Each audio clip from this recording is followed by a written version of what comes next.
Hello, New Paltz. Welcome to Not Quite My Tempo with Chris on WFNP Rosendale.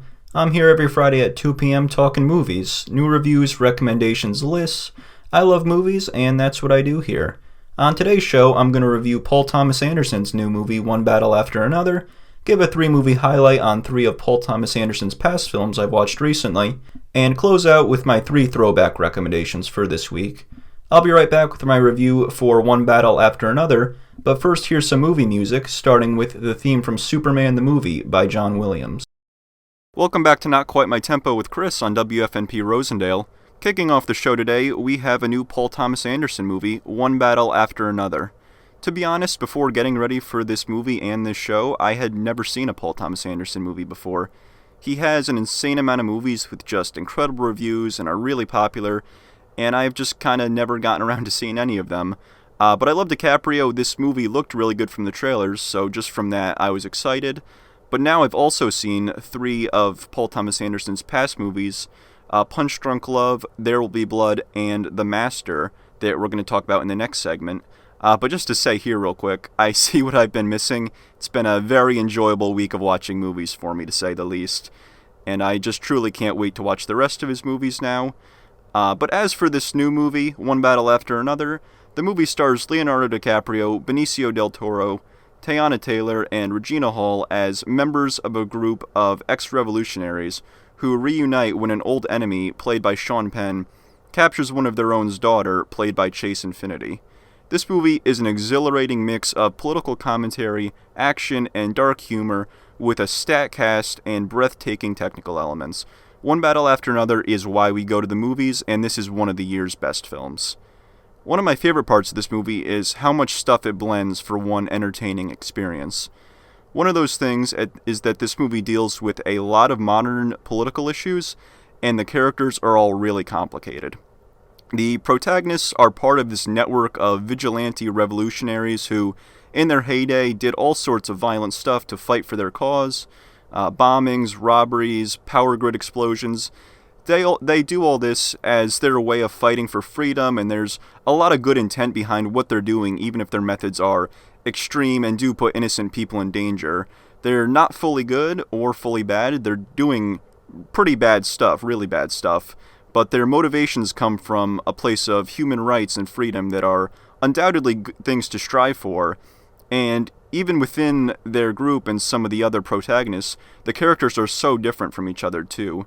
So Leonardo DiCaprio's character, Bob, is a burnout kind of character that has spent so many years under the influence of so many substances and alcohol that he is such a mess as he gets wrapped back into his old activities again throughout the story here, and he has to face action again, and it makes him such an exciting character to follow. He still has fight in him, and especially being in this situation where the stakes are even more personal to him and what he's fighting for. But his mental state and things like his memory issues and a lack of mental clarity make it so stressful in already intense situations. And these sequences he's part of, and this whole chase and attacks that are going on, they just have so much threat in them to the communities they're attacking and the violence that erupts in the streets. And seeing it from the perspective of a less than sober individual just gives these scenes another layer of drama to them. And DiCaprio is also so funny this whole movie, in this way he's trying to keep it together and getting frustrated and how clumsy and out of sorts he is. He's a huge part of why this movie is so entertaining.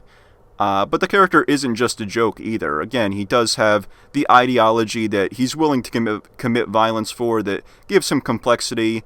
And another big part of his character is his relationship with his daughter, played very well by Chase Infinity. Their relationship deals a lot with their very strange family dynamic with the parents she has and what it's meant for her childhood and some confusion in her life that leads to a really emotional conclusion that is very unorthodox, like with a lot of Paul Thomas Anderson's movies, at least that I've seen so far, but fits this movie and gave another level of engagement for sure. And she's also a great character in the story, not just in her relationship with DiCaprio, but also how strong she is and stands up to injustices and speaks her mind while being threatened by people that want her dead, and how she's just not fazed at all, or at least still, not that she's not fazed, but she's holding her own, staying strong in these really high threat, high danger situations. And that characterization and the performance made her a really interesting character to follow as well. Other characters like Benicio del Toro's Sensei and Regina Hall as another strong member of this group also work really well as different personalities and perspectives to follow in this chase besides just Bob. And it's nice to have more stable-minded characters that take charge like that give a little more balance to these scenes as well. And more on the political stuff, this movie deals with many real-world things like immigration enforcement, power and wealth inequality, and how there's some really hateful people out there that will subvert the truth and use corruption to further their goals. And this movie has all that in its story while still being really exciting and funny at the same time. And one of the best examples of this balance and how well it's executed is in Sean Penn's character, who is one of the best performances of this movie and maybe the best movie villain of the year as well. He plays this military guy that's hunting down the group, and he's a white supremacist and believer in ethnic cleansing that is part of this secret white supremacist society working a lot of stuff in this story, pulling some strings behind the scenes and chasing our characters down.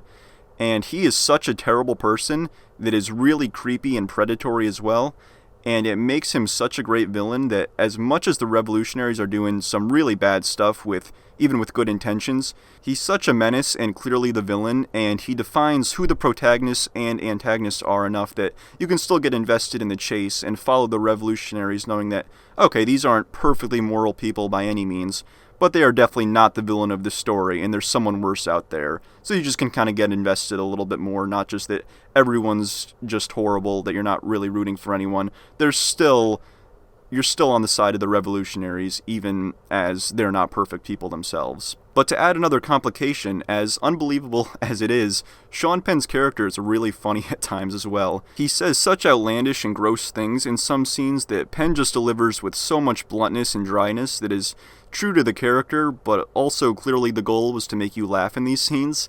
Like, he's saying these just awful things with such a straight face and with such, anger in his voice. And these scenes, too, with some of these other white supremacists and these meetings they're having, use a lot of satirical humor that has them say all these crazy things that are just what they believe, and that, unfortunately, what a lot of people just in the world believe. But how the lines are written it's just so matter of fact, and how the actors deliver them so casually makes them seem ridiculous, and in these scenes criticizes the hateful beliefs. And with the characters making you laugh, it's really smart and it's relevant and deals with serious issues, but it's so enjoyable at the same time. And it's a great way to criticize these beliefs without having the movie just lecture, just kind of outright say what it's trying to say. It makes these characters just, how casually they're saying just these horrible things, just make them seem so horrible and kind of also make fun of what they're saying too. And another reason this movie is so enjoyable is that it's also an action movie. A big portion of the movie is this large-scale chase of the revolutionaries by Sean Penn's character, and the action sequences are just spectacularly directed. One really big sequence in the middle takes place in kind of this small city community where violence erupts, and Bob and a few other characters are scrambling to find safety and escape and plan their next move, where they're going to meet up.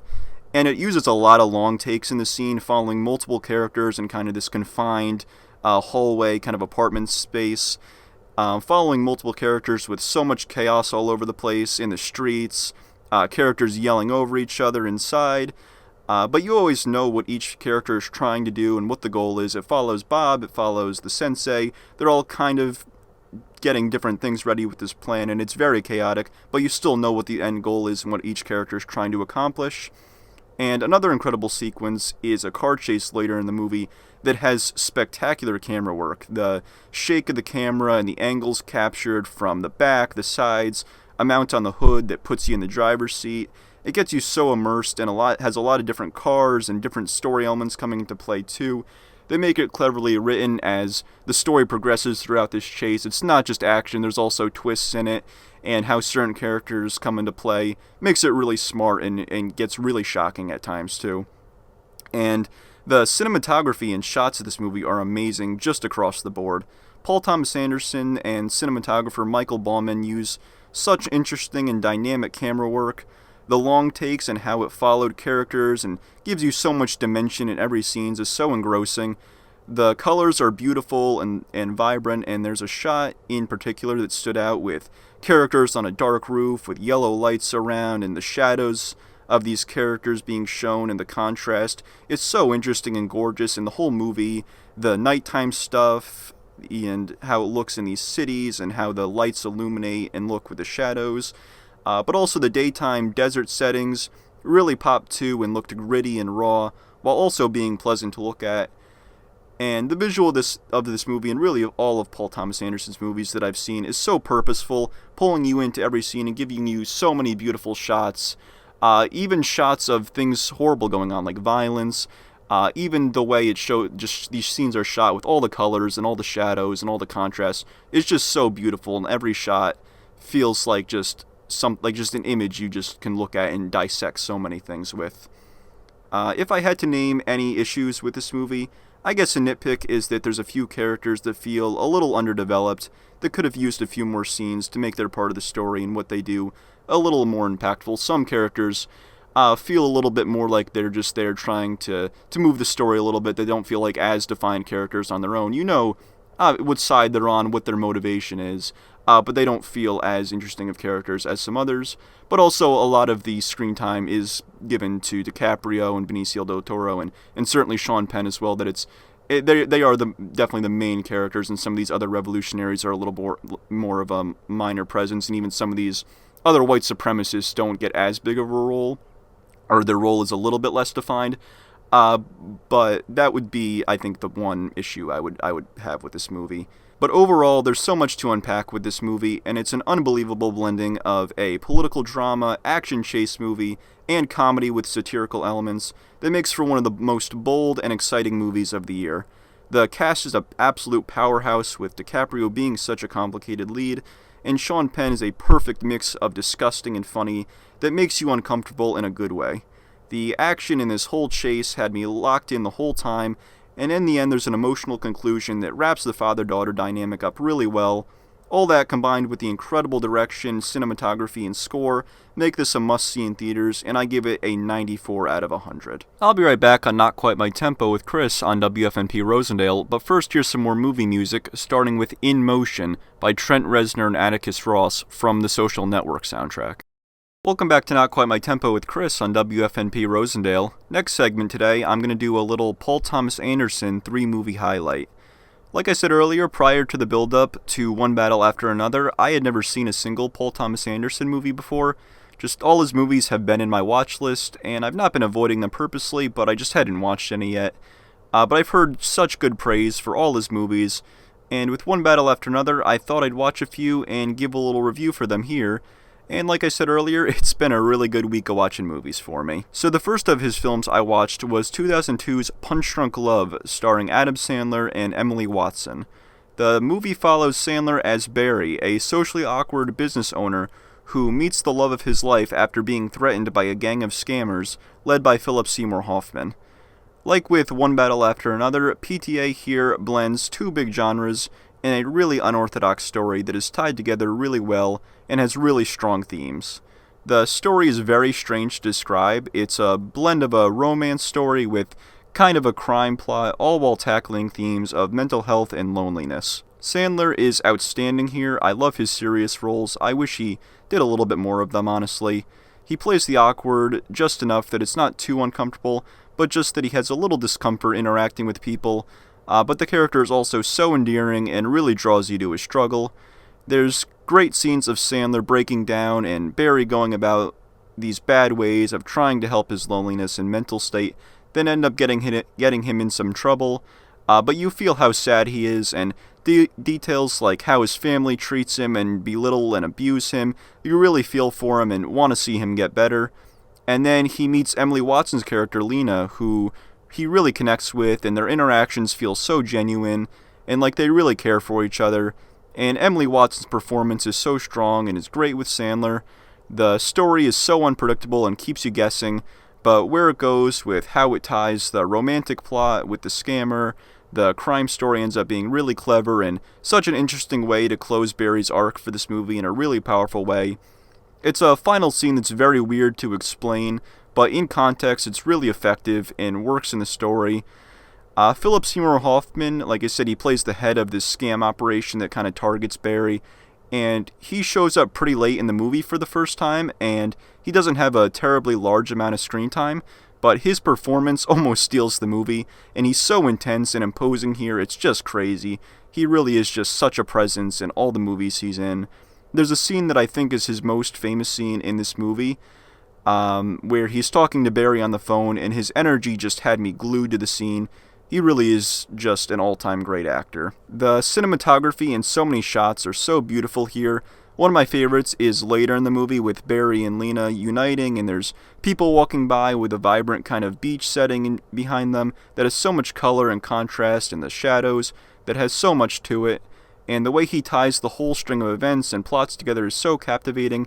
And it took me a little bit to get into the movie. There's some dream, hallucination kind of stuff at the beginning that threw me off for a bit. But once it got more into Barry's character and the romance, I really got invested. And everything it was setting up was so satisfying and where it all goes. This is a great movie that exists in a few different genres, but comes together as one beautiful story. The second Paul Thomas Anderson movie I watched is 2007's There Will Be Blood. This movie doesn't get as nice and pleasant as Punch Drunk Love does, certainly. Starring Daniel Day-Lewis as Daniel Plainview, an oil prospector at the turn of the 20th century, who grows his empire and clashes with a young preacher, Eli Sunday, played by Paul Dano, as their feud threatens both their lives. This movie is absolutely epic and a masterful piece of work. Daniel Day-Lewis in this movie and how he shows the complexity of his character is one of the best performances I've ever seen. From the mask he puts on of this well-meaning family man to showing his true colors and all this hatred and pride and greed and how just evil and empty this man is. There's so much emotion shown in every scene, and things like the voice and demeanor Lewis brings to this character has you hooked on this journey. Themes of greed and power are huge here, and how he will do anything and say anything to grow his empire, no matter who he has to hurt, and how he does show some emotion towards his son. It just shows how he has some capacity for love, maybe just a glimmer, but his need for power and control and wealth makes him unable to do anything with it or really experience a connection with another person that matters. It gives even more layers to this character that he's just unable to get past how hateful and how power hungry he is, that he just ends up empty. And Paul Dano is great here as well, clashing with Daniel and all the evil things he's doing to advance his wealth and the empty promises he's breaking that he's made to him, to his church, and Dano going to head with him in some of these scenes, challenging him and trying to reason with him, but being confronted by just a force of pure hatred. Their dynamic is so captivating, and how it escalates as their differences lead them to a tragic end. It's a story of how you can be as rich as possible, reach the top of the hill, and in the end have nothing, have no purpose or love in your life. The final shot is haunting and captures these themes so well. And the production of this movie is incredible as well. The sets of these earliest 20th century towns with the old-timey costumes and architecture and these oil rig sets are so detailed and bring this time period to life so tangibly. The scale is also huge. There's a number of wide shots showing the size of these towns and the desert around them that makes the story look epic as well. The cinematography is just gorgeous. The scene with the oil rig explosion towards the middle of the movie and the fire shooting up is an amazing shot that also ties into the themes of the story of Daniel admiring it and seeing all the power he's going to build with this oil under his feet, while also being such a destructive thing going on that shows that as long as he gets more powerful, as long as his wealth grows, he doesn't care what he has to destroy, who he has to hurt. It's such a powerful image. And this movie is heavy and sad and tragic, but it is so incredibly well made and impactful. It's not an easy watch, and as far as rewatchability, I think it will have more value for me as I watch it and can appreciate more things, but it's definitely not just a throw it on kind of movie. But still, this is just one of the best movies I've ever seen. It's just magnificent. And the third Paul Thomas Anderson movie I watched was 2012's The Master. It stars Joaquin Phoenix as World War II veteran Freddy, as he returns home uncertain of his future, until he meets a charismatic cult leader played by Philip Seymour Hoffman. The acting showcase of this movie is sensational, led by two of the best to ever do it, going back and forth in these scenes with these psychological explorations of trauma and guilt, and then in regards to the cult of control and the way the powerful often feed off of and manipulate the vulnerable. It's so fascinating. Freddy starts off really trying to find his place after the war, and being haunted by regrets of people he's left behind and trauma he's experienced in the war. And Hoffman brings him in and tries to show him this way of controlling his emotions that ends up being really controlling and manipulative and built on lies. And the way objections and discussions on the merits and credibility of the cult are totally dismissed and ostracized shows how this idea of caring about its people and their improvement is kind of mostly lies, and they just want to really control every aspect of their people's lives. But with Hoffman's performance and the writing of the character, he is so charismatic and promises so much hope to Freddy that Phoenix brings so much turmoil to as someone struggling with his purpose, and things like addiction and how these two could end up finding each other is really believable. And then seeing their interactions to how maybe he cares about Freddy to some degree, but how the control he has over him matters more to him is so gross and gives such an interesting exploration of control and searching for your place in the world. And the ending, which I will talk about with some spoilers right now, is really interesting too. It shows Freddy now separated from the cult, and while his problems with his addiction and what he wants to do with his life aren't really improved, he hasn't allowed a cult to dictate his future for him and restrict his free thinking, restrict his agency. And although he has a lot to still figure out in his life, he still maintained control of his own destiny and hasn't given himself over to a group that doesn't really care about him and really just wants to control every part of his life. This is probably the movie of these three, as well as including One Battle After Another in it, that I got the least invested in and didn't find it as personally interesting as the others. And there's a few characters like Jesse Plemons' character and even Amy Adams a little bit, who are both great here, that I think had parts of their characters that seemed interesting that I thought could have been developed a little more. But still a really well done exploration of themes with two all-time great actors leading the way. And this week of Paul Thomas Anderson for me has been so enjoyable, and I can't believe this is less than half his movies that I've seen so far. Magnolia, Boogie Nights, Inherent Vice, Phantom Thread. There's so many more movies from him I've heard great things about that I can't wait to watch as well. These are some amazing movies that I've seen. There's so much talent in every frame of them, in the way he explores themes through these unique and captivating stories and how diverse all of them are in genre and their lead characters. Make Paul Thomas Anderson a director I just want to learn more about and see more of his creative process in his films.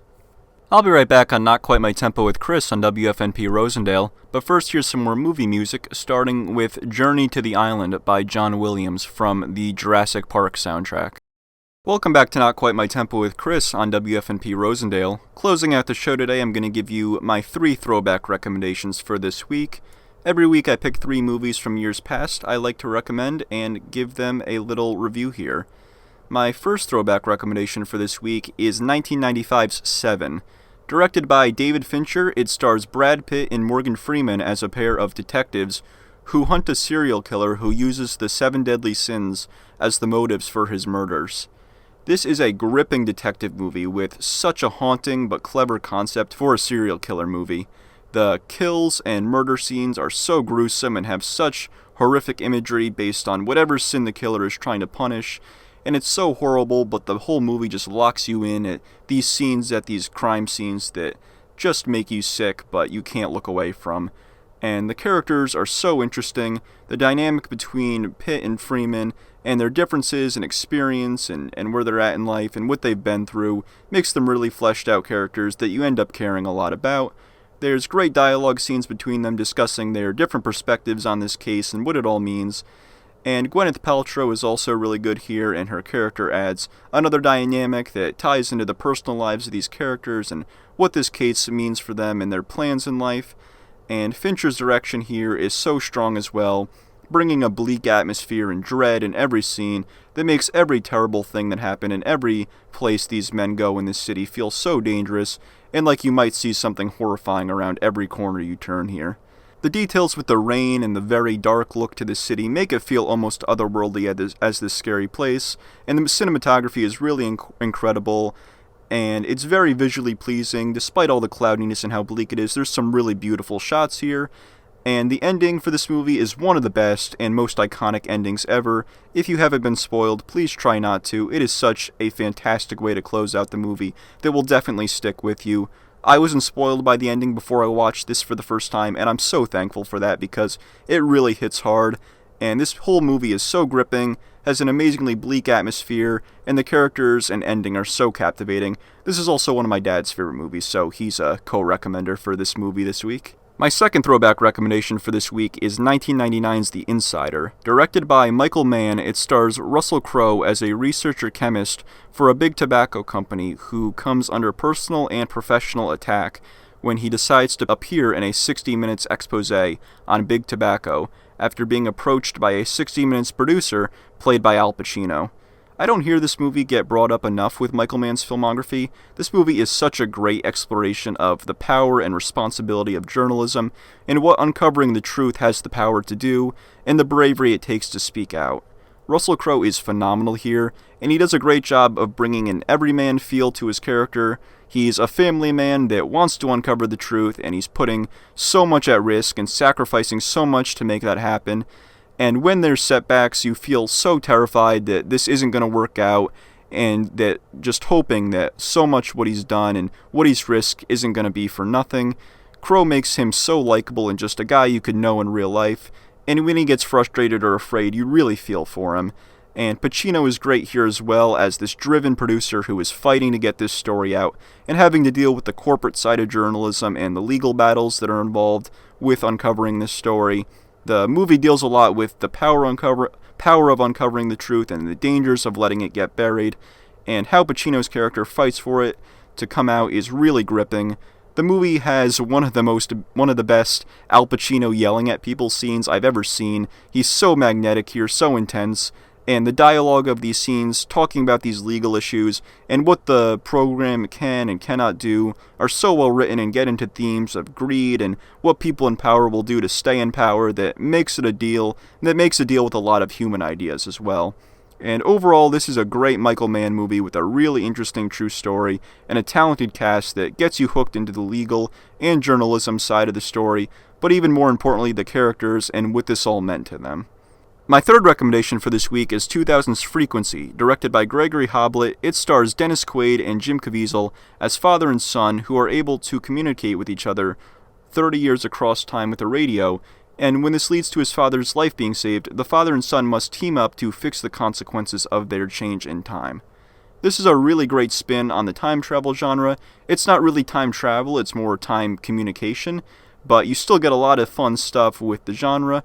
I love the rules of the time travel established with how they relay information to each other, and how the son, being in the future, has access to more resources and technology than his father in the past, but his father has the power to change things since his events happen first. And it's a really cool way to have this team up and using the powers of both their places in time and the advantages and disadvantages to really develop all areas of this story.